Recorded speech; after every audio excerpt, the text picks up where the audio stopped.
mademoiselle. Tout d'abord, nous sommes très heureux que de nombreux chevaliers et chevalières se soient mobilisés pour nous aider à tirer au clair cette affaire. Nous avons notamment le plaisir d'accueillir les seigneurs Reine des Cœurs Ragamuffin, L'Amour et Joanne le Malin. La célèbre chevalière Les Toilettes, en un seul mot, nous a également rejoints sur cette affaire. Ainsi que Messire Dark Z. Les chevaliers très connus, Fleur de Lys, Crochet Rose, Asterméga et Jujula Crapule sont avec nous également. Nous sommes très honorés de la présence de Crotte de Biquette qui se fait aussi appeler Glou Glou Mégamuscle. Les chevaliers et chevalières Dark Force, Chevafleur, Chevaqueur et Batman seront également de la partie. Et bien d'autres nous rejoindront dans les jours à venir. Nous ne doutons pas qu'avec tout ce beau monde, le prince soit retrouvé rapidement car... Excusez-moi. Mais c'est la princesse Dozina, la princesse du royaume voisin. Peut-être allons-nous pouvoir l'interviewer. Princesse Dozina, quel plaisir de pouvoir vous parler en direct. Nos auditeurs vont être plus que ravis. Mais dites-moi, vous êtes devant le château de la Belle-Lune, bien loin de chez vous. Qu'est-ce qui a bien pu vous attirer ici? Je viens sauver le prince Trop-Bien. Vous connaissez le prince Trop-Bien? Oh, je ne l'ai jamais vu, voyez-vous. Mais nous avons beaucoup discuté par l'intermédiaire de nos deux oiseaux parleurs. Le mien, c'est Twitter, et le sien, c'est Facebook. Et le prince Trop-Bien m'a raconté sa terrible existence. Ah, excusez-moi, j'ai un double appel. Encore cette satanée grenouille. Ah, dites-nous en plus, princesse Dozina, vous nous mettez l'eau à la bouche. C'est la faute de sa mère, la reine. Quelle reine! Une de ces reines, vous savez, comme on en rencontre malheureusement ici ou là. Une reine très autoritaire, souvent méchante. Tout le monde la craint.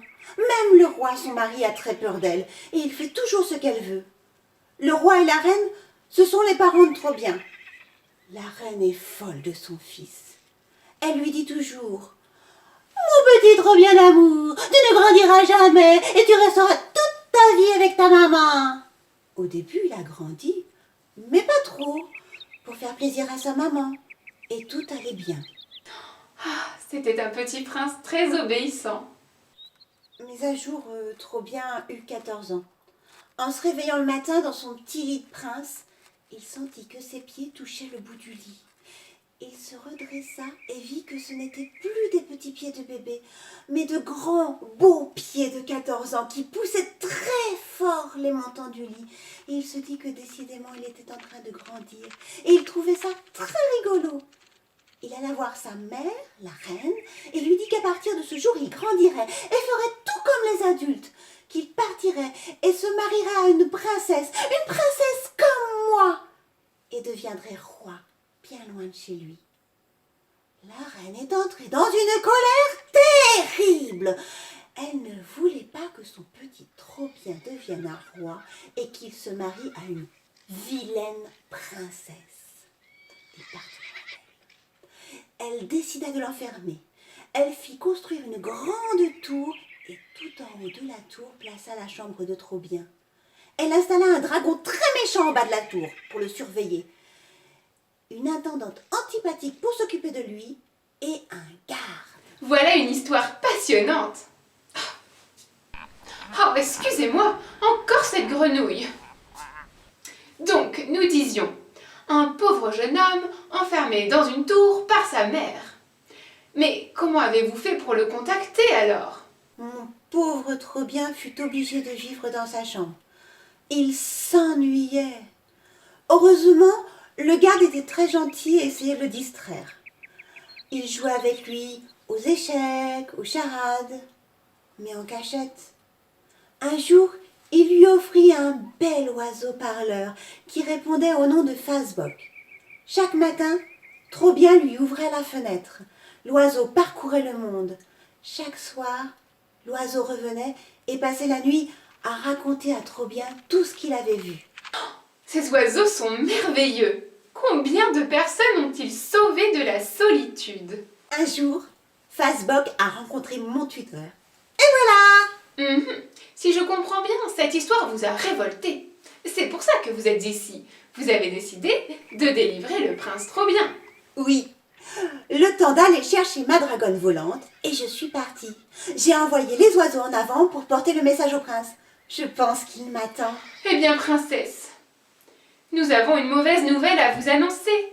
Le prince a disparu. Et le garde aussi. Et la reine également. Comment cela? Princesse, ne vous inquiétez pas. Nous avons les meilleurs chevaliers enquêteurs qui puissent exister. Ils vont nous aider à les retrouver. Ensemble, nous allons questionner tout le monde et essayer de comprendre ce qui s'est passé. Et nous retrouverons mon prince. Au revoir, princesse. Que d'aventure! Écoutez, demain, pour notre enquête, nous commencerons par interroger l'intendante.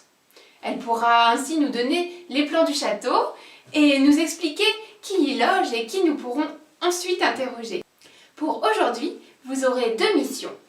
Pour commencer, je vais vous demander de réaliser un dessin du château de Laberlune vu de l'extérieur. Et oui, nous n'avons même pas de photos ni de peinture de celui-ci. Il a 5 tours et 2 ponts-levis, comme vous le savez. Il est aussi bien sûr très joli et très grand. Ensuite, je vois que nous avons une interview avec le roi programmée pour jeudi. Nous déposerons donc un avis au chevalier sous lequel vous pourrez lui poser toutes les questions que vous voulez afin d'avancer dans l'enquête.